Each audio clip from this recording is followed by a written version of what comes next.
میرے سامنے سب کردار موجود ہیں، یعنی میں نے کردار گھڑ لیے ہیں اور سب سنبھال لیے ہیں۔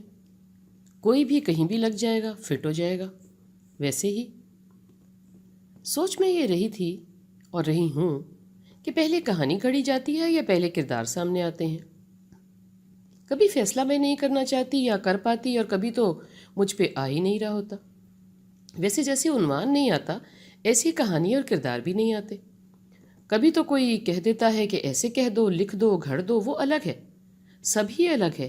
کہہ کے گھڑوانا، خود ہی گھڑنا، سامنے کسی کو دیکھ کے، ملاقات کر کے، بات کر کے، کسی کی آدھی سچی جھوٹی کہانی سن کے، کسی کی آنکھوں میں چند لمحے جھانک کے اور پلکیں بند کر کے لمحہ قید کر کے، سب کچھ معاملات ہیں، ہوتے ہیں، آمد وارد، گھرت اور بھگت۔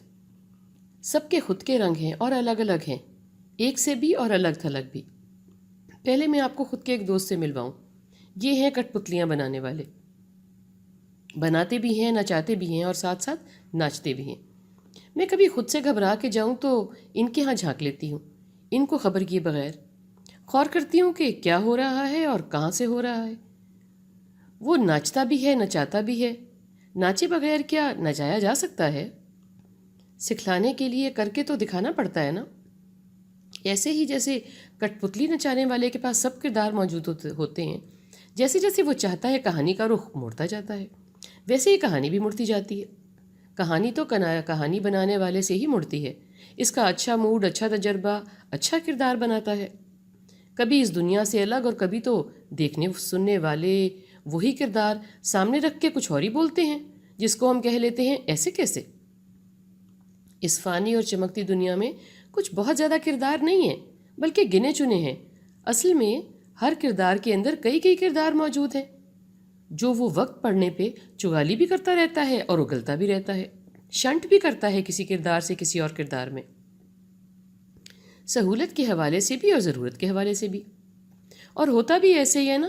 آپ بہت سخت جان بنے بیٹھے ہیں، بیٹے کو تلقین کر رہے ہیں، جھاڑ رہے ہیں، یہ اس وقت کی ضرورت ہے۔ چند وقت بعد ابا جان کی آواز آتی ہے، آپ ایک دم تبدیل ہو جاتے ہیں، کوئی لمحہ بھی کھٹتا نہیں کرتے اور چپل ڈھونڈے بغیر جی حاضر ہوا کہہ ڈالتے ہیں۔ یہ ہے اصل انسان۔ اصل انسان کو کردار گھڑنا نہیں پڑتا، وہ فی البدی ہوتا ہے۔ مگر جو ذرا زیادہ فی البدی نہیں ہوتا، وہ بھی کوئی گھڑ نہیں رہا ہوتا کبھی تو، جو دیر ہو جاتی ہے، مگر کہ کبھی اس کی ناگہانی زندگی اور گزران اس کو غمزدہ اور گنجلک کردار ہی دیتی ہے اور خون آلود اختتام۔ سو معلوم یہ پڑتا ہے کہ ہماری گزرتی زندگی میں کبھی کہانی پہلے آتی ہے جو ہم کو ایک کردار بنا دیتی ہے، کبھی ہم کسی کو کوئی کردار دے دیتے ہیں اور پھر اس خانے میں اس کو فٹ کرتے رہتے ہیں اور تبصرے کرتے رہتے ہیں، بھلے وہ یہ جگہ کبھی کا چھوڑ کے جا چکا ہو۔